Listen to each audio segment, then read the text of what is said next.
Hello everyone, Coursera UPSC में आप सभी का स्वागत है। आज हम अपनी इस प्रीलिम्स प्रैक्टिस सीरीज अर्थात इंडियन पॉलिटी प्रैक्टिस सीरीज में देखेंगे कुछ महत्वपूर्ण एमसीक्यू। ये पूरे एमसीक्यू भारतीय संविधान का निर्माण एवं इसकी प्रमुख विशेषताएं इस टॉपिक से संबंधित मिलेंगे, मतलब silence feature of Indian constitution. इस टॉपिक से आपको क्वेश्चन देखने के लिए मिलेंगे। इस टॉपिक में मतलब आज की इस वीडियो में कुछ स्पेसिफिक एमसीक्यू देखने के लिए मिलेंगे जो कि केवल सिलेक्टेड होंगे, जिसको लेकर के ज़्यादातर लोगों के दिमाग में कन्फ्यूजन होता है। उस टाइप के क्वेश्चन देखने के लिए मिलेंगे। कुछ क्वेश्चन आसान होंगे जिनके डिटेल पढ़ने से आपको हो सकता है कि इन फ्यूचर आपको अच्छे क्वेश्चन सॉल्व करने में आसानी हो, सहूलियत हो, इसलिए इस सीरीज़ को बनाया गया है। चलिए आज का पहला क्वेश्चन देखते हैं। और ये आसान क्वेश्चन है, सभी लोग इसको कर लेंगे, लेकिन इसके एक्सप्लेनेशन में अगर देखेंगे तो थोड़ा सा इंपॉर्टेंस होगा, इसके एक्सप्लेनेशन से आपको ज़्यादा बेनिफिट होगा। चलिए पहला क्वेश्चन है, भारतीय संविधान के निर्माण में संविधान सभा को कितना समय लगा था? उम्मीद है सभी लोगों ने आंसर लगा लिया होगा। देखते ही सभी लोगों को पता होगा 2 वर्ष 11 माह 18 दिन लगा था। लेकिन इसके एक्सप्लेनेशन की बात करें, देखिए इसको 2 वर्ष 11 माह 18 दिन तो लगा था, लेकिन इसमें कितनी बैठकें हुई थी ये पूछ ले तो आपको नहीं पता होगा। इसमें कुल 11 बैठकें हुई थी, तो अब 11 माह से 11 बैठकें याद रख सकते हैं। दूसरा चीज़ यहाँ पे पूछ ले कितने देशों के साथ संविधानों का अवलोकन किया गया था, तो 60 देशों के संविधान का अवलोकन किया गया था और 114 दिनों तक संविधान का जो प्रारूप था उस पर विचार किया गया था। दूसरा चीज़ देखें तो संविधान की पहली बैठक कब हुई थी ये पूछा जाता है, तो पहली बैठक इसकी हुई थी संविधान की 9 दिसंबर 1946 को। दूसरी बैठक कब हुई थी? पहली बैठक में ही सचिदानंद सिन्हा को अस्थायी अध्यक्ष चुना गया था और मुस्लिम लीग ने बहिष्कार कर दिया था। दूसरा चीज़ देखें तो दूसरी बैठक कब हुई थी? दूसरी बैठक हुई थी 11 दिसंबर 1946 को और राजेंद्र प्रसाद को इसी में अस्थायी अध्यक्ष चुना जाता है और एस.सी. मुखर्जी को भी मतलब अस्थायी अध्यक्ष के रूप में चुना जाता है। उनको अस्थायी ने उपाध्यक्ष के रूप में इनको एस.सी. मुखर्जी को चुना जाता है। अगर दूसरी चीज़ इसमें बात करें अन्य चीज़ें, तो बी.एन. राव को संवैधानिक सलाहकार के रूप में दूसरी बैठक में चुना जाता है। अब आपसे दूसरा क्वेश्चन ये पूछा जाता है कि उद्देश्य प्रस्ताव कब रिप्रेजेंट किया गया था संविधान सभा में? तो देखिए तीसरी बैठक जब हुई थी 13 दिसंबर 1946 को, उसमें उद्देश्य प्रस्ताव प्रस्तुत किया गया था और जवाहरलाल नेहरू ने प्रस्तुत किया था। तो कब तीसरी बैठक हुई थी? 13 दिसंबर 1946 को। आपसे ये पूछा जाता है कि कब मतलब इसको उद्देश्य प्रस्ताव प्रेजेंट किया गया था, तो 13 दिसंबर 1946 को प्रेजेंट किया गया था। कुछ ये विवरण थे, आप यहाँ पे देख सकते हैं, वही चीज़ दिया हुआ है, यहाँ पे देख के आसानी से समझ सकते हैं। चलिए अगला क्वेश्चन देखते हैं। अगला क्वेश्चन है, निम्नलिखित में से किसने संविधान सभा को हिंदुओं का निकाय कहा था? तो आपको ये बताना है कि किसने संविधान सभा को हिंदुओं का निकाय कहा था, इसके बारे में आपको बताना है। कथन एक दिया है लॉर्ड विस्काउंट, बी दिया चर्चिल, सी दिया ऑस्टिन और डी दिया इनमें से कोई भी नहीं। तो बताइए किसने हिंदुओं का निकाय कहा था संविधान सभा को? लॉर्ड विस्काउंट ने कहा था किसको? संविधान सभा को हिंदुओं का निकाय। लेकिन वेस्टर्न चर्चिल भी कहाँ चुप रहने वाला था? वेस्टर्न चर्चिल ने भी कहा था संविधान सभा ने भारत के केवल एक बड़े समुदाय का प्रतिनिधित्व किया। ये वेस्टर्न चर्चिल ने कहा था। तो अर्निस्ट ने क्या कहा था? अर्निस्ट भी कुछ चुप नहीं रहे थे, इन्होंने भी कुछ ना कुछ कहा ही था। अगर इनके बारे में देखें तो इन्होंने बोला था, अर्निस्ट ने कहा था कि संविधान सभा एक दलीय देश का एक दलीय निकाय है, अर्थात सभी ही कांग्रेस हैं और कांग्रेस ही भारत है, अर्निस्ट ने कहा था। अर्निस्ट का फुल नाम क्या है? Granville Ernest. तो आप इनके बारे में बस याद रखिएगा, कभी पूछा जा सकता है इस तरह से। चलिए आज का अगला क्वेश्चन है, सूची 1 को सूची 2 से मिलान करना है आपको। इसमें दिया हुआ मूल अधिकार किससे लिए गए हैं, संसदीय शासन प्रणाली किससे ली गई, आपातकाल के उपबंध किससे लिए गए, राज्य के नीति निर्देशक तत्व किससे लिए गए थे, आपको इसमें से मिलान करना है। उम्मीद है सभी लोगों ने मिलान कर लिया होगा। अगर देखें तो मूल अधिकार किससे लिए गए हैं, तो ये लिया गया था यूके से। यूके कह रहे हैं, सॉरी यहाँ पे यूके नहीं होगा, यूएस होगा। यूएस यहाँ पे सेकंड में दिया हुआ, यूएस होगा। मूल अधिकार यूएस से लिए गए थे। दूसरा चीज़ देखिए संसदीय शासन प्रणाली कैसे लिए गए थे, संसदीय शासन प्रणाली यूके से लिए गए थे, तो ये सभी लोगों को पता होगा। आपातकाल के प्रावधान किससे लिए गए थे, जर्मनी से, और नीति निर्देशक तत्व आयरलैंड से। सभी लोगों ने आसानी से लगा लिया होगा। एक अगर देखें ए का 2 ए में दिया हुआ है और संसदीय शासन प्रणाली बी का 1, इसका सी आंसर करेक्ट होगा। जिन लोगों ने सी लगाया था उनका सही है। चलिए अगला क्वेश्चन आज का देखते हैं। इस क्वेश्चन के बारे में थोड़ा सा डिटेल देख लेते हैं। अगर देखें यूएस से क्या क्या लिया गया है, तो यूएस से लिया गया है मूल अधिकार, पहली बात तो लिया गया है मतलब अमेरिका से मूल अधिकार लिए गए, न्यायिक पुनरावलोकन लिए गए हैं अमेरिका से, संविधान की सर्वोच्चता भी अमेरिका से ली गई है, फिर निर्वाचित राष्ट्रपति या फिर महाभियोग ये भी अमेरिका से ही लिया गया, उपराष्ट्रपति का पद अमेरिका से लिया गया। कुछ इतनी चीज़ें ली गई हैं अमेरिका से।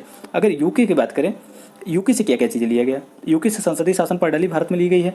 फिर दूसरा चीज़ देखें तो संसदीय विशेषाधिकार भी यहीं से ली गई है। आपको पता होगा कि यूके में संसद जो है वो केवल मनुष्य को जिंदा नहीं कर सकती, बाकी सब कुछ कर सकती है। तो संसदीय प्रणाली भी यूके से ही ली गई है। दूसरा चीज़ देखें विधि का शासन, तो विधि का शासन भी यहीं से ली गई यूके से। संवैधानिक रूप से राष्ट्रपति की स्थिति तो यूके से ही है। ये इतने विवरण थे यूके के संबंध में। अगर जर्मनी की बात करें, यहाँ पे जर्मनी आया हुआ था। जर्मनी में आपातकाल के दौरान मूल अधिकारों का निलंबन किससे लिया गया, जर्मनी से। अब जर्मनी, हिटलर याद रखिएगा, तो वहाँ से मूल अधिकार खत्म हो जाते हैं, वहीं से लिया गया था जर्मनी से। अब आयरलैंड की बात आती है, तो आयरलैंड से संबंधित वहाँ से क्या क्या लिया गया था, आयरलैंड से लिया गया था नीति निर्देशक तत्व DPSP, आयरलैंड से लिया गया था। फिर राष्ट्रपति का निर्वाचन पद्धति और राज्यसभा के लिए सदस्यों का नामांकन, ये भी आयरलैंड से 2 चीज़ें ली गई थी, पहला DPSP, फिर राष्ट्रपति का निर्वाचन पद्धति और राज्यसभा के सदस्यों का नामांकन, ये आयरलैंड से लिया गया था। चलिए आगे देखेंगे कनाडा के बारे में भी और ऑस्ट्रेलिया के बारे में भी। चलिए अगला क्वेश्चन है, भारतीय संविधान में संविधान संशोधन की प्रक्रिया का विचार लिया गया है, किससे लिया गया? आपको संविधान संशोधन प्रक्रिया का विचार आपको ये बताना है। कथन ए दिया हुआ है अमेरिका के संविधान से, बी दिया है ब्रिटेन के संविधान से, और सी दिया हुआ है यहाँ पे दक्षिण अफ्रीका के संविधान से, डी दिया हुआ है फ्रांस के संविधान से। तो बताइए इनमें से किसके संविधान से लिया गया है संविधान संशोधन की प्रक्रिया? उम्मीद है सभी लोगों ने आंसर लगा लिया होगा। जिन लोगों ने इसमें लगाया था दक्षिण अफ्रीका, तो बिल्कुल सही काम किया, दक्षिण अफ्रीका संविधान संशोधन की प्रक्रिया लिया गया है। फ्रांस के संविधान से क्या लिया गया है? यहाँ पे फ्रांस आया, तो फ्रांस के संविधान से क्या लिया गया है? अगर देखें फ्रांस के संविधान से लिया गया स्वतंत्रता, समानता, बंधुत्व, गणतंत्र की व्यवस्था, ये सब किससे लिया गया है? ये चीज़ें लिया गया था फ्रांस के संविधान से। अगर जापान के संविधान से देखें तो क्या लिया गया था? विधि के द्वारा स्थापित प्रक्रिया किससे लिया गया था? जापान के, मतलब वहाँ के संविधान से लिया गया था। और कुछ अन्य चीज़ें देखना हो यहाँ पे, तो हमने यहाँ पे अमेरिका के बारे में डिस्कस कर लिया, ब्रिटेन के बारे में भी कर लिया, दक्षिण अफ्रीका से क्या लिया गया था? संविधान संशोधन की प्रक्रिया लिया गया, तो ये भी हमने देख लिया, फ्रांस के बारे में भी समझ लिया। चलिए अगला क्वेश्चन देखते हैं। अगला क्वेश्चन है, निम्नलिखित कथनों पर विचार कीजिए। कथन एक दिया हुआ है, संविधान सभा का निर्वाचन सार्वभौमिक वयस्क मताधिकार के आधार पर हुआ था। कथन एक कह रहा है कि संविधान सभा का निर्वाचन सार्वभौमिक वयस्क मताधिकार के आधार पर हुआ था। कथन दो कह रहा है संविधान सभा के लिए प्रत्येक प्रांत की सीटों को 3 समुदायों मुस्लिम, सिख और हिंदू उनकी जनसंख्या के अनुपात में बांटा गया था। कथन 3 कह रहा है संविधान सभा का गठन कैबिनेट मिशन के प्रस्ताव पर आधारित पर किया गया था, मतलब कैबिनेट मिशन के प्रस्ताव के आधार पर इसका संविधान सभा का गठन किया गया था। तो बताइए इनमें से कौन सा कथन सही है? उम्मीद है सभी लोगों ने आंसर लगा लिया होगा। अगर देखें पहले कथन, तो सार्वभौमिक वयस्क मताधिकार की बात करा, ये गलत है, सार्वभौमिक वयस्क मताधिकार के आधार पर नहीं हुआ था। दूसरा चीज़ देखें तो यहाँ पे मुस्लिम तो थे, सिख भी थे, हिंदू नहीं थे, ये सामान्य था, सामान्य वर्ग था, सामान्य वर्ग के आधार पर विभाजित किया गया था। उम्मीद आपको समझ में आया होगा। और कैबिनेट मिशन 1946 में आया था, इसके ही आधार पर क्या किया गया था? संविधान सभा का प्रस्ताव किया गया था। संविधान सभा का प्रस्ताव कैबिनेट मिशन के प्रस्ताव के आधार पर था। तो उम्मीद आपको समझ में आ गया होगा। अगर दूसरा चीज़ देखें तो आप लोग सोच रहे होंगे कि ये कैसे, फिर संविधान सभा का निर्वाचन कैसे हुआ था? तो देखिए 1935 के अधिनियम के अंतर्गत प्रांतों में अप्रत्यक्ष निर्वाचन हुआ था। तो उसके माध्यम से जो प्रांतों के विधानसभाएं थी उन्होंने ही इन सदस्यों का चयन किया था। तो कई बार पूछा जाता है कि इसमें केवल एक ही विचारधारा के लोग थे, तो नहीं, अलग अलग विचारधारा के लोग भी थे। चलिए अगला क्वेश्चन देखते हैं। अगला क्वेश्चन दिया है, यहाँ पे समिति और उप समिति दिया हुआ, उसके अध्यक्ष दिए हुए हैं। तो आपको बताना है कौन सा कथन इनमें से सही है। कथन एक दिया हुआ है अल्पसंख्यक उप समिति, सामने दिया हुआ JB कृपलानी। मूल अधिकार उप समिति SC मुखर्जी दिया हुआ है। राष्ट्रीय ध्वज के लिए तदर्थ समिति KC मुखर्जी दिया हुआ है। मुंशी KM मुंशी दिया हुआ है। और 4 दिया हुआ प्रांतीय संविधान समिति वल्लभ भाई पटेल दिया हुआ। तो बताइए इनमें से कौन सा सुमिलित नहीं है, आपको ये बताना है। उम्मीद है सभी लोगों ने आंसर लगा लिया होगा। जिन लोगों ने इसमें डी लगाया बिल्कुल सही है, इसमें सभी गलत है, सभी गलत है। आप यहाँ पे देख सकते हैं कैसे गलत है। अब देखिए सभी समितियों के बारे में दे दिया, उनकी अध्यक्षता कौन कर रहे थे उनके बारे में भी दिया हुआ है। थोड़ा सा फिगर अच्छा नहीं होगा, फिर भी आप मैनेज कीजिएगा। दिया नियम समिति राजेंद्र प्रसाद थे। संघ शक्ति समिति जवाहरलाल नेहरू थे, जवाहरलाल नेहरू। संघ शक्ति समिति में, संघ संविधान समिति में जवाहरलाल नेहरू वो भी थे, उसमें भी प्रांतीय संविधान समिति में वल्लभ भाई पटेल, संचालन समिति में राजेंद्र प्रसाद, इनका तो नाम आप याद रख पाएंगे, संचालन समिति की बात कर रहा है तो राजेंद्र प्रसाद हो गए। प्रारूप समिति भीमराव अम्बेडकर थे। दूसरा चीज़ झंडा समिति JB कृपलानी। राज्य समिति पंडित जवाहरलाल नेहरू। परामर्श समिति वल्लभ भाई पटेल। सर्वोच्च न्यायालय समिति इसके कौन थे? S वर्दाचार्या, थोड़ा सा प्रोनाउंसिएशन में प्रॉब्लम हो सकती है, वर्दाचार्या। दूसरा देखें मूल अधिकार उप समिति JB कृपलानी और अल्पसंख्यक उप समिति SC मुखर्जी। आप इसको 2-3 बार रिपीट कर लेंगे तो आपको परमानेंटली सेटल हो जाएगा, हमेशा के लिए याद हो जाएगा। चलिए अगला क्वेश्चन है, भारतीय संविधान में निम्नलिखित में से किस समुदाय का प्रतिनिधित्व समान था, आपको ये बताना है। A दिया हुआ पारसी और सिख, B दिया हुआ है सिख और आंग्ल भारतीय, C दिया हुआ एंग्लो भारतीय और भारतीय ईसाई, D दिया हुआ है भारतीय ईसाई और जनजाति। तो बताइए इनमें से किसका प्रतिनिधित्व लगभग समान था? उम्मीद है सभी लोगों ने आंसर लगा लिया होगा। देखिए उस समय क्या था, 2 समुदाय ऐसे थे जिनका लगभग प्रतिनिधित्व समान था। वो कौन कौन से थे? यहाँ पे अगर हम देखें तो भारतीय ईसाई और जनजाति, इनका प्रतिनिधित्व लगभग समान था। भारतीय ईसाई और जनजातियों को 6-6 सीटें मिली हुई थी। इनका 6-6 सीटों का प्रतिनिधित्व था, ये तो बराबर हो गया। दूसरा चीज़ देखें तो एंग्लो इंडियन और पारसी समुदाय का, इनको 3-3 सीटें मिली थी। तो ये दोनों डिफरेंट जगह दिए हुए थे। यहाँ पे पारसी दिया हुआ था और भारतीय एंग्लो इंडियन यहाँ पे दिया हुआ था। तो ये दोनों के लगभग 3-3 सीटें मिली हुई थी। तो इनका भी प्रतिनिधित्व लगभग समान था।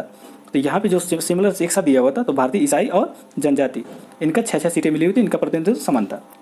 आप यहाँ पे देख सकते हैं दिया हुआ वही चीज़ें जो हमने आपको बताया। भारतीय ईसाई और जनजातियों का 6-6 सीटों प्रतिनिधित्व था और एंग्लो इंडियन और पारसी समुदाय का 3-3 सीटों का प्रतिनिधित्व था। चलिए अगला क्वेश्चन देखते हैं। अगला क्वेश्चन है, संसद द्वारा भारतीय संविधान को अंगीकृत किया गया था। कथन 2 कह रहा है 6 नवंबर 1949 को संविधान पूर्ण रूप से लागू हो गया था। तो बताइए इनमें से कौन सा कथन सही है? उम्मीद है सभी लोगों ने आंसर लगा लिया होगा। जिन लोगों ने इसमें लगाया, इसमें अगर इसका सही आंसर यहाँ पे पूछ रहा है तो डी इसका करेक्ट आंसर होगा, क्योंकि दोनों गलत हैं। यहाँ जो संविधान सभा द्वारा संविधान को अंगीकृत किया गया था, बिल्कुल गलत। संविधान संसद द्वारा अंगीकृत किया गया है कह रहा है तो गलत है। संविधान सभा द्वारा अंगीकृत किया गया था, इसलिए ये गलत हो जाता है। कब अंगीकृत किया गया था? अगर ये चीज़ पूछा जाए कि संविधान सभा द्वारा संविधान को कब अंगीकृत किया गया, तो 26 नवंबर 1949 को संविधान सभा द्वारा अंगीकृत किया गया था। दूसरा चीज़ देखें तो पूर्ण रूप से संविधान कब लागू हुआ था? 26 नवंबर 1950 को संविधान पूर्ण रूप से लागू हुआ था। और सब जब अंगीकृत किया गया था संविधान, तो उसमें कुछ प्रोविजन को तुरंत लागू कर दिया गया था, जैसे कि नागरिकता संबंधित, अंतरिम संसद या अस्थायी असंक्रमणकालीन जो भी प्रबंध थे, उनको 26 नवंबर 1949 को जब अंगीकृत किया संविधान सभा ने, तो उसी समय लागू कर दिया गया था।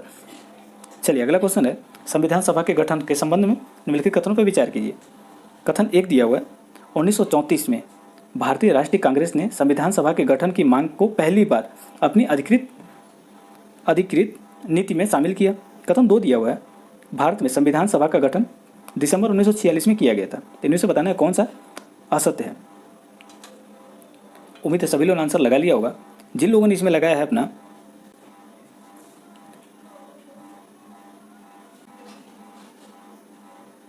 चलिए अगला देखते हैं।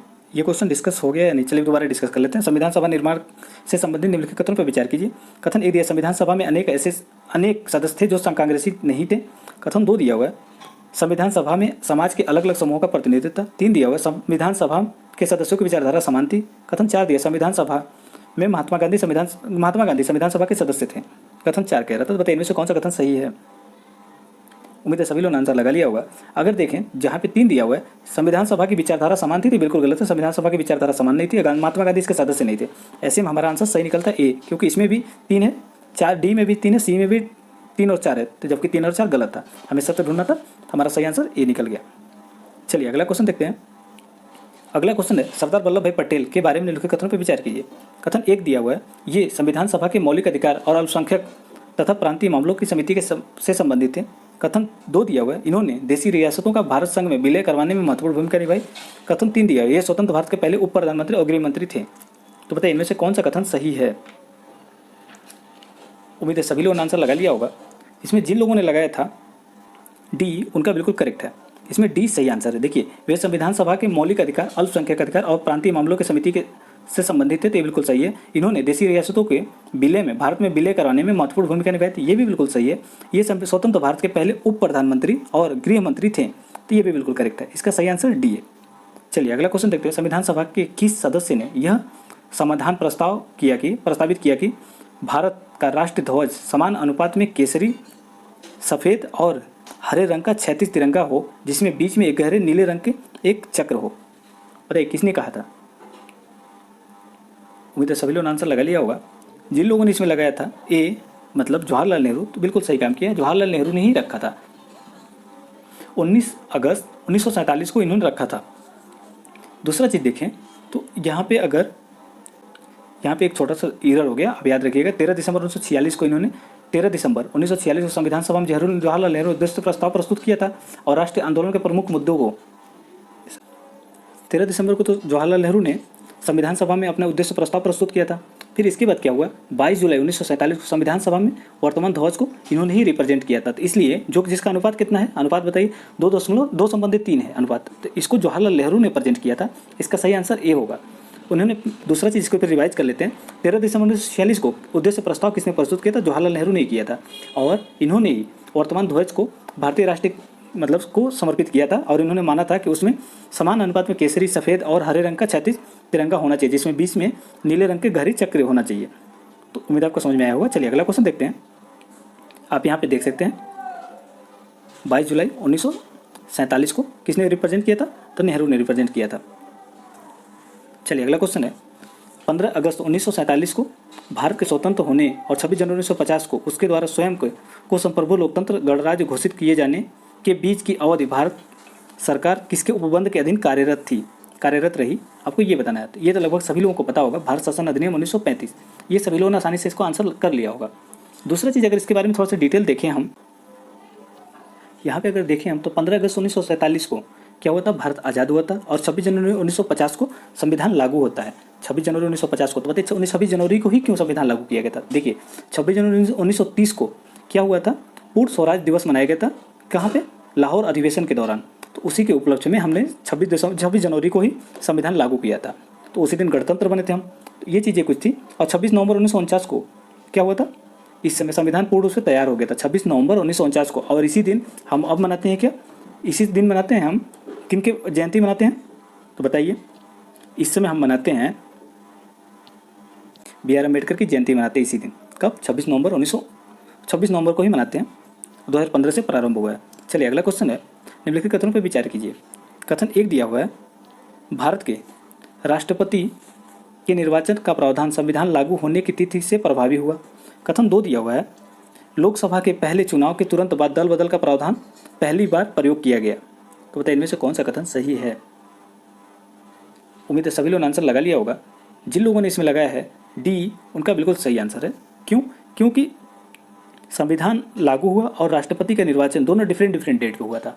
देखिए हुआ क्या कि जब संविधान सभा ने इसको अंगीकृत कर लिया था, अपनाया था थोड़ा सा इसके भाग को, कब? 26 नवंबर 1949 को जब संविधान सभा ने इसको अंगीकृत किया तो कुछ प्रोविजन को इसमें लागू कर दिया गया था, अस्थायी प्रोविजनों को लागू कर दिया गया था। तो उसी में राष्ट्रपति चुनाव के प्रोविजन भी कर लिए गए थे, चुनाव संबंधी प्रोविजन कर लिए गए थे। लेकिन दूसरा चीज़ यहाँ पे देखें, दूसरा कथन क्यों गलत होता है? लोकसभा के तुरंत चुनाव के बाद ही, मतलब चुनाव के तुरंत बाद ही दल बदल प्रावधान नहीं लागू किए गए थे, इसको बाद में किया जाता है। और इसको 1985-92 संविधान संशोधन के द्वारा दल बदल संबंधी प्रोविजन किए जाते हैं। और पहली बार 1989 में दल बदल विरोधी कानूनों का प्रयोग किया गया था। कब? 1989 में पहली बार इसका प्रयोग किया गया था। अब ये बात याद रखिएगा। अब कब ये आया था? 85 में 92 संविधान संशोधन के माध्यम से आया था। चलिए अगला क्वेश्चन देखते हैं। संविधान सभा में महिलाओं की सदस्यता कुल कितनी सदस्यता थी? आपको ये बताना है। कथन 1 दिया हुआ है 10, बी दिया हुआ है 12, सी दिया हुआ 13 और डी दिया 15। तो बताइए इनमें से कितनी महिलाएं थी संविधान सभा में? उम्मीद है सभी लोगों ने आंसर लगा लिया होगा। देखें तो इसमें जिन लोगों ने डी लगाया था बिल्कुल सही है। देखिए महिलाओं की भी काफ़ी अच्छी इसमें भूमिका थी, महिलाएं भी काफ़ी अच्छा प्रतिनिधित्व कर रही थी इसमें, तो जिसमें डी 15 था। चलिए अगला क्वेश्चन देखते हैं। अगला क्वेश्चन है, निम्नलिखित को नीचे दिए गए कूट की सहायता से सही कालानुक्रम में व्यवस्थित कीजिए। कथन 1 दिया हुआ है, संविधान सभा की पहली बैठक। तो पहली बैठक कब हुई थी? आपको ये पता होना चाहिए, तभी इसको कर पाएंगे। दूसरा चीज़ दिया हुआ माउंटबेटन योजना। 3 दिया हुआ है उद्देश्य प्रस्ताव प्रस्तुत करना। 4 दिया हुआ प्रारूप समिति का गठन। तो बताइए इनमें से कौन सा पहले आया था? इसके हिसाब से आपको रिप्रेजेंट करना है इसमें। ऐसे में जिन लोगों ने लगाया है बी, उनका बिल्कुल सही है। देखिए संविधान सभा की पहली बैठक कब हुई थी? 9 दिसंबर 1946 को हुई थी। तो ये तो सबसे पहले हो जाता है ऐसे में। दूसरा माउंटबेटन योजना कब आया था? तो माउंटबेटन योजना अगर आपको पता है 3 जून 1947 को आया था। 3 जून 1947 को आया था। इसको साइड में आप रखिए। दूसरा चीज़ देखिए तो उद्देश्य प्रस्ताव कब प्रस्तुत हुआ था? तो आपको पता होना चाहिए कि 13 दिसंबर को, अभी हमने पहले ही डिस्कस किया, 13 दिसंबर को उद्देश्य प्रस्ताव प्रेजेंट किया था। किन्होंने किया था? जवाहरलाल नेहरू ने किया था। तो ये किस पे आ गया? दूसरे पॉइंट पे। फिर इसके बाद देखिए प्रारूप समिति का गठन कब हुआ था? प्रारूप समिति का गठन 29 अगस्त 1947 को हुआ था।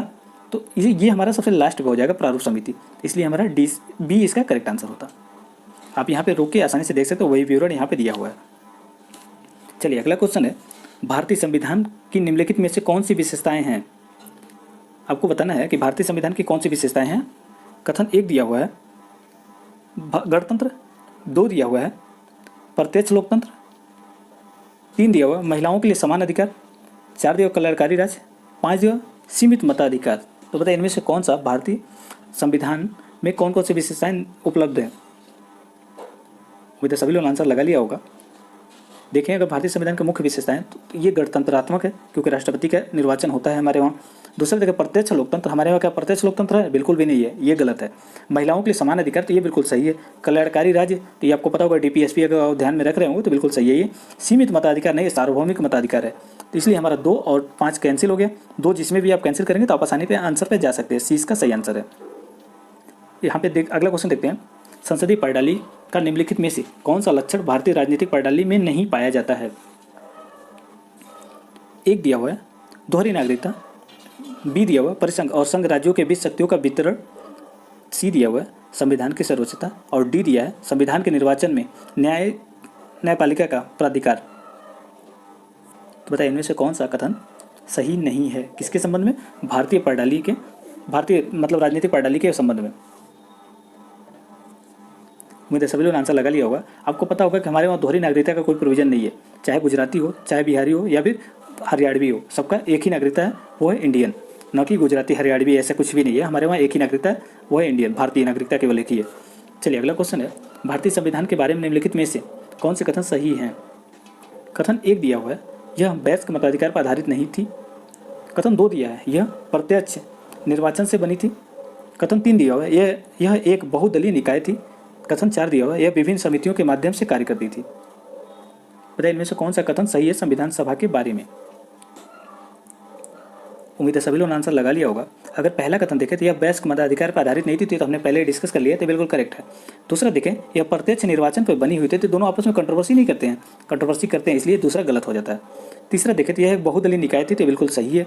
अगर 4 कथन देखें तो यह विभिन्न समितियों के माध्यम से कार्य करती थी, ये भी बिल्कुल सही है। जिसमें भी 2 है आप उसको कैंसिल कर दिए, बाकी सभी आंसर सही है।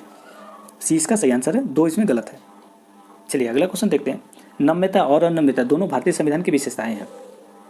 कथन 2 दिया हुआ है,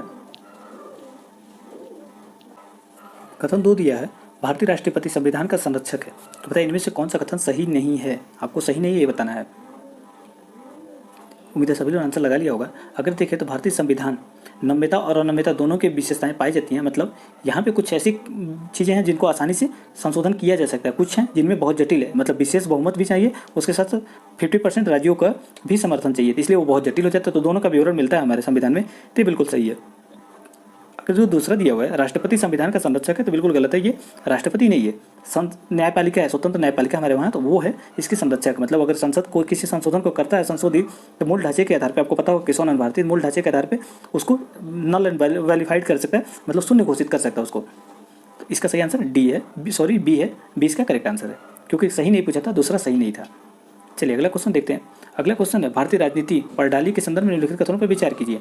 कथन 1 दिया हुआ है भारत में शासन की संसदीय प्रणाली को अपनाया गया है। कथन 2 दिया हुआ है भारत ने पूर्ण रूप में ब्रिटिश संसदीय प्रणाली को अपना लिया। मतलब कथन 2 कह रहा है कि भारत ने ब्रिटिश संसद प्रणाली को पूर्णतः अपना लिया। कथन 3 कह रहा है कि यहाँ संविधान को सर्वोच्च समझा जाता है। तो बताइए कौन सा इसमें से सही है?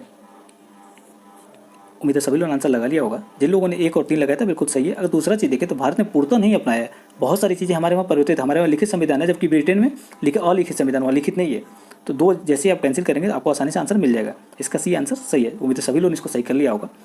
चलिए अगला क्वेश्चन देखते हैं। अगला क्वेश्चन है निम्नलिखित में से कौन से लक्षण भारतीय संघीय व्यवस्था का समर्थन करते हैं? आपको संघीय व्यवस्था और एकात्मक व्यवस्था दोनों में आपको डिफरेंट पता होगा, क्योंकि हमने पिछले सीरीज में इसको देख लिया था। कथन 1 दिया हुआ है शक्तियों का पृथक्करण। कथन 2 दिया है एकीकृत न्यायपालिका। कथन 3 दिया है राज्यपाल की नियुक्ति। कथन 4 दिया हुआ है संविधान की सर्वोच्चता। कथन 5 दिया हुआ है द्विसदनीय व्यवस्था। बताइए इनमें से कौन सा भारत की संघीय व्यवस्था का समर्थन करता है? उम्मीद है आपको याद आ रहा होगा कि हमने संघीय व्यवस्था और एकात्मक व्यवस्था में विवरण समझा था डिफरेंट। अगर देखें शक्तियों का पृथक्करण, तो ये क्या करता है? शक्तियों का पृथक्करण कहीं ना कहीं संघीय व्यवस्था को रिप्रेजेंट करता है, लेकिन एकीकृत न्यायपालिका ये क्या करता है? एकात्मक व्यवस्था को रिप्रेजेंट करती है। हमने वहाँ समझा था स्वतंत्र न्यायपालिका जो वो संघीय व्यवस्था को प्रेजेंट करती है, लेकिन एकीकृत न्यायपालिका किसको प्रेजेंट करती है? ये प्रेजेंट करती है किसको? एकात्मक व्यवस्था को। और दूसरा चीज़ देखें यहाँ पे संविधान की सर्वोच्चता, तो बिल्कुल सही है, संघीय व्यवस्था को रिप्रेजेंट करती है। राज्यपाल की नियुक्ति हमने ये भी समझा था वहाँ पे राज्यपाल की नियुक्ति किसी को प्रेजेंट करती है, या फिर ऑल इंडिया सर्विसेज मतलब IAS, ये सभी एकात्मक व्यवस्था को रिप्रेजेंट करते हैं। द्विसदनीय व्यवस्था ये किसको रिप्रेजेंट करती है? संघीय व्यवस्था को। तो ऐसे में हमारा आंसर निकलता है। इस यहाँ पे 2 गलत है, फिर यहाँ पे 3 गलत है। 2 3 जिसमें भी उसको कैंसिल कर सकते हैं हम। 2 इसमें भी है, ये भी कैंसिल, बी में भी है कैंसिल, डी में भी है, सी में भी है, वो भी कैंसिल। ये हमारा करेक्ट आंसर निकल जाता है। चलिए अगला क्वेश्चन देखते हैं। अगला क्वेश्चन है निम्नलिखित विशेषताओं पर विचार कीजिए। आपको इसमें से पता है भारतीय संसदीय प्रणाली के संबंध में उपयुक्त में से विशेषताओं में से कौन सी सही नहीं है। आपको सही नहीं है, आपको ये बताना भारतीय संसदीय प्रणाली के संबंध में। कथन 1 दिया हुआ है भारत एक गणतंत्रात्मक व्यवस्था है। कथन 2 दिया संसदीय संप्रभुता है हमारे वहाँ। कथन 3 दिया हुआ मंत्री का विधिक उत्तरदायित्व है। 4 दिया हुआ प्रधानमंत्री निचले सदन का होना चाहिए। तो बताइए इनमें से कौन सा सही नहीं है। उम्मीद है सभी लोगों ने आंसर लगा लिया होगा। अगर हम देखें पहले में तो भारत गणतंत्रात्मक व्यवस्था है, मतलब हमारे वहाँ राष्ट्रपति का चयन होता है, मतलब उनका निर्वाचन होता है एक निर्वाचन मतलब समिति के माध्यम से। तो बिल्कुल सही है, एक हमारा सही है, बाकी सभी गलत है। इसमें एक के हिसाब से आप कैंसिल करेंगे तो आपको आंसर मिल जाएगा सी इसमें सही, बाकी सभी सही नहीं है। देखिए संसदीय संप्रभुता हमारे वहाँ नहीं है। संसदीय मतलब हमारे वहाँ संविधान संप्रभु है, न कि संसद। यूके में कौन है, संसद संप्रभु है, लेकिन हमारे वहाँ संविधान संप्रभु है। दूसरा चीज़ देखें तो मंत्री का विधिक उत्तरदायित्व हमारे वहाँ नहीं है, ये ब्रिटेन में है। चौथा देखें तो प्रधानमंत्री निचले सदन का होना चाहिए, तो बिल्कुल गलत है, किसी भी सदन का होना चाहिए। चाहे वो किसी सदन का सदस्य न हो तो भी प्रधानमंत्री बन सकता है, लेकिन 6 महीने के अंदर उसको किसी एक सदन की सदस्यता लेनी जरूरी होती है। चलिए अगला क्वेश्चन देखते हैं। अगला क्वेश्चन है भारत के संविधान के संदर्भ में निम्नलिखित कथनों पर विचार कीजिए। कथन 1 दिया हुआ है संविधान में फेडरेशन शब्द को बार बार प्रयोग किया गया है। कथन 2 दिया है धर्मनिरपेक्षता की पश्चिमी धारणा के विपरीत इसमें धर्मनिरपेक्षता की सकारात्मक अवधारणा को शामिल किया गया है। तो बताइए इनमें से कौन सा कथन सही है। उम्मीद है आपको समझ में आ रहा होगा ये क्वेश्चन। जिन लोगों ने अगर पहले कथन को ध्यान से देखा होगा फेडरेशन, तो बिल्कुल गलत है। यहाँ पे यूनियन उपयोग किया गया, न कि फेडरेशन। संघ, भारतीय राज्य संघ उपयोग किया गया भारत में, न कि फेडरेशन। तो ये पहला कथन गलत हो जाता है। दूसरा चीज़ देखें तो भारतीय जो धर्मनिरपेक्षता प्रणाली है वो सकारात्मक है, न कि नकारात्मक। यूरोप में अगर पश्चिमी देशों में देखें तो वहाँ पे नकारात्मक है, लेकिन भारत में ये सकारात्मक है। तो ऐसे में हमारा दूसरा सही हो जाता है। इसमें सही आंसर बी है, बी इसका करेक्ट आंसर है। चलिए अगला क्वेश्चन देखते हैं। अगला क्वेश्चन है निम्नलिखित में से कौन भारतीय संविधान के लचीलेपन को अस्पष्ट करता है। कथन 1 दिया हुआ है संविधान के अनेक प्रावधानों को संसद के साधारण या फिर विशेष बहुमत से संशोधित किया जा सकता है। कथन 2 दिया हुआ है संविधान में संशोधन करने की पहल की शक्ति सिर्फ संसद को है, न कि राज्य विधानमंडल को। कथन 3 दिया हुआ है यदि कोई संशोधन संघीय ढांचे से संबंधित है तो उसे राज्य विधानमंडल में भेजा जाता है। तो बताइए इनमें से कौन सा कथन सही है। लचीलेपन को रिप्रेजेंट करता है, भारतीय संविधान के लचीलेपन को इनमें से कौन सा कथन प्रेजेंट करता है। उम्मीद है सभी लोगों ने आंसर लगा लिया होगा। जिन लोगों ने इसमें तीसरे कथन को देकर के कैंसिल किया है कि लचीले प्रेजेंट को नहीं, मतलब लचीलेपन को रिप्रेजेंट नहीं करता है, ये कहीं ना कहीं इसकी जटिलताओं को रिप्रेजेंट करता है कि बहुत जटिल है संविधान संशोधन। तो तीसरा जैसे आप कैंसिल करेंगे आप आसानी से आंसर ढूंढ पाएंगे। इस तरीके से सभी लोगों ने ढूंढ लिया होगा। संविधान में अनेक प्रावधान ऐसे हैं जिनको संसद के साधारण बहुमत या फिर विशेष बहुमत से संशोधित किया जा सकता है, तो ये बिल्कुल सही है। दूसरा चीज़ देखिए संविधान में संशोधन करने की पहल सिर्फ संसद को है, न कि राज्य विधानमंडल को, ये भी सही है। चलिए अगला क्वेश्चन देखते हैं। अगला क्वेश्चन है भारतीय संविधान ने अनेक देशों के प्रावधानों से प्रमुख विशेषताओं को स्वीकार किया। इस संदर्भ में निम्नलिखित युग्मों पर विचार करना है। आपको यहाँ पे संवैधानिक विशेषताएं दी हुई हैं, यहाँ पे देश के नाम दिए हुए हैं। यहाँ पे पहला दिया हुआ है राष्ट्रपति पर महाभियोग, सामने दिया हुआ जर्मनी। बी दिया हुआ आपातकाल में मौलिक अधिकारों के स्थगन, सामने दिया यूएसए। फिर एकल नागरिकता, फिर ऑस्ट्रेलिया दिया हुआ है। फिर संसद के दोनों सदनों की संयुक्त बैठक, ब्रिटेन दिया हुआ। तो बताइए इनमें से कौन सा कथन सही सुमिलित है। उम्मीद है सभी लोगों ने आंसर लगा लिया होगा। अगर हम यहाँ से देखें तो राष्ट्रपति का पर महाभियोग कहाँ से लिए गए हैं, तो राष्ट्रपति पर महाभियोग लिया गया है यूएसए से।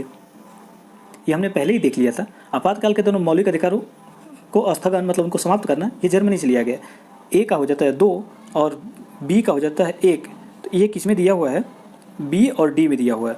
अब अगला कथन देखिए, इसमें दिया एकल नागरिकता। एकल नागरिकता कहाँ से ली गई है आपको ये बताना है। एकल नागरिकता इसमें से ली गई है, यहाँ पे अगर देखें तो ये ली गई एकल नागरिकता ब्रिटेन से। ब्रिटेन में भी एकल नागरिकता का ही प्रोविजन है। और संसद के दोनों सदनों की संयुक्त बैठक कहाँ से ली गई, ऑस्ट्रेलिया से। ऐसे में हमारा आंसर सही निकलता है बी हमारा करेक्ट आंसर है। जिन लोगों ने बी लगाया था उनका बिल्कुल सही है। अब थोड़ा सा अगर ब्यूरो देख लें हम तो भारत शासन अधिनियम से कुछ बहुत सारे प्रोविजन लिए गए, जैसे कि संघीय योजना, न्यायपालिका, लोक सेवा आयोग, आपातकालीन प्रोविजन और प्रशासनिक विवरण। ये सभी कितने भारत शासन अधिनियम 1935 से लिए गए थे। लेकिन कुछ अन्य देशों से भी कुछ चीज़ें ली गई थी, जैसे कि ब्रिटेन के संविधान से कानून का शासन लिया गया था, संसदीय सरकार, विधायिका प्रक्रिया, एकल नागरिकता, कैबिनेट प्रणाली और संसद की विशेषाधिकार और द्विसदनीय व्यवस्था, ये सभी ब्रिटेन से लिए गए थे, मतलब यूके से लिए गए थे।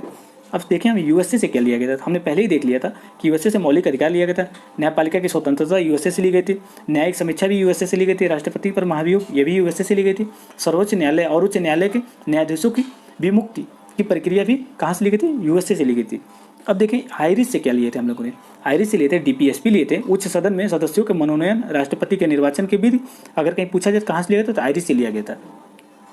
अब हमेशा पूछता है कि कनाडा के संविधान से हमने क्या लिया था, तो कनाडा के संविधान से हमने लिया था, कनाडा के संविधान से लिया था सशक्त केंद्र के साथ ही संघीय व्यवस्था। दूसरा चीज़ हमने लिया था वहाँ से और विशिष्ट शक्तियाँ केंद्र के पास। फिर हमने लिया था केंद्र द्वारा राज्यपाल की नियुक्त और सर्वोच्च न्यायालय का सलाहकारी क्षेत्राधिकार। ये सबने हमने लिया था किससे, कनाडा से लिया था। अगर देखें ऑस्ट्रेलिया से हमने क्या लिया था, समवर्ती सूची किससे लिया था, ऑस्ट्रेलिया से लिया था। वाणिज्यिक व्यापार और समागम की स्वतंत्रता, ये भी ऑस्ट्रेलिया से लिए थे। संसद के दोनों सदनों की संयुक्त बैठक जो कि क्वेश्चन में दिया हुआ था, ये भी हमने ऑस्ट्रेलिया से लिया था। सोवियत संघ यूएसएसआर से क्या लिए थे, वो थोड़ा सा रिपीट कर लेते हैं। देखिए यूएसएसआर से हमने लिया था मूल कर्तव्य प्रस्तावना में न्यायिक, सामाजिक और राजनीतिक जो प्रोविजन लिए थे हमने प्रस्तावना में, वो भी किससे प्रभावित था, सोवियत संघ से, यूएसएसआर से। अब जर्मनी से हमने क्या लिया था, आपातकाल के दौरान मौलिक अधिकारों को स्थगन, ये भी किससे लिए थे हम, जर्मनी से। चलिए अगला क्वेश्चन देखते हैं। अगला क्वेश्चन दिया हुआ है विधि का शासन, सामने दिया हुआ देश मिलान करना है आपको। यहाँ पे इसमें भी सेम वही काम करना है, आपको मिलान करना है। विदेश मतलब विधि का शासन, राष्ट्रपति के चुनाव की प्रणाली, सदनों की संयुक्त बैठक, समानता और बंधुत्व, विधि द्वारा स्थापित प्रक्रिया। तो बताइए इनमें से कौन सा कथन सही है, सुमिलित है। उम्मीद आप देख के यहाँ पे सही समझ पा रहे होंगे। जिन लोगों ने यहाँ पे पहले हमने देखा था दोनों सदनों की संयुक्त बैठक ऑस्ट्रेलिया, तो बिल्कुल सही, अभी हमने तुरंत देखा था इसको। समानता और बंधुत्व ये कहाँ से लिए गए थे, फ्रांस से। विधि द्वारा स्थापित प्रक्रिया, विधि द्वारा स्थापित प्रक्रिया कहाँ से लिया गया था, अभी हमने इसको भी देखा था कि जापान से लिया गया था। ऐसे में हमारा आंसर सही निकलता है ए। क्यों ये है, तो अब देखिए विधि का शासन कहाँ से लिया गया था, विधि का शासन लिया गया था किससे, ब्रिटिश से। हमने पहले ये देख लिया था कि विधि का शासन ब्रिटिश से लिया गया था। और राष्ट्रपति के चुनाव की प्रक्रिया हमने पहले ही देख लिया था ये भी कि आयरिश संविधान से लिया गया था। डीपीएसपी भी यहीं से लिया गया था, राज्यसभा में सदस्यों का मनोनयन भी यहीं से लिया गया था, राष्ट्रपति के चुनाव की प्रणाली भी यहीं से ली गई थी। तो ये सभी मतलब 1 और 2 गलत थे, बाकी 2, 3 और 4, 5 सही थे। उम्मीद है सभी लोगों ने इसको सही लगा लिया होगा।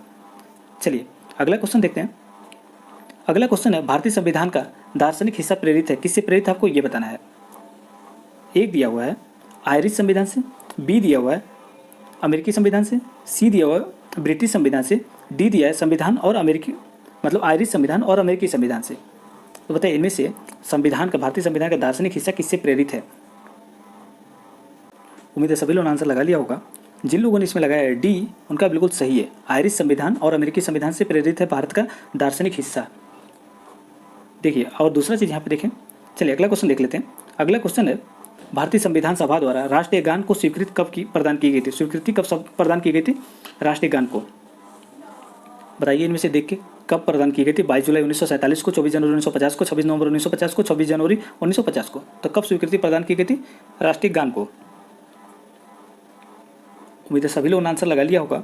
जिन लोगों ने इसमें लगाया बी, उनका बिल्कुल सही है। बी इसका करेक्ट आंसर है। 26 जनवरी 1950 को जब संविधान पूर्ण रूप से लागू हुआ था तभी इसको अपनाया गया था। और इसको पहली बार कब उपयोग किया गया था, मतलब पहली बार कब इसको गाया गया था, तो 27 दिसंबर 1911 को कांग्रेस के कलकत्ता अधिवेशन में इसको गाया गया था। 2 क्वेश्चन इसको समझना आपको जरूरी है कि इसको कब अपनाया गया था। 24 जनवरी 1950 को जब संविधान पूर्ण रूप से लागू हुआ। दूसरा, इसको पहली बार कब गाया गया था, तो 27 दिसंबर 1911 को कलकत्ता अधिवेशन में इसको गाया गया था। और इसको लिखा किसने था, रविंद्रनाथ टैगोर ने लिखा था और मूलतः ये बांग्ला भाषा में लिखा गया था। आज का सीरीज देखने के लिए धन्यवाद।